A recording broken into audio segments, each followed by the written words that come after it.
Bizler de düşmüşüz derde, dertlerin dermanı sende.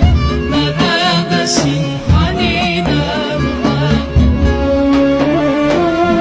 Ayşe anam ağlar durur, hasretin kalbine vurur.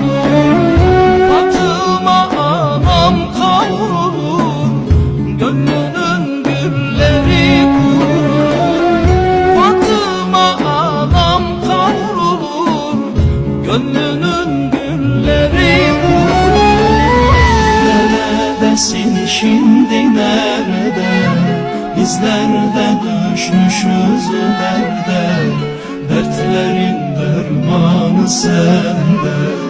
Neredesin hani nerede? Neredesin şimdi nerede?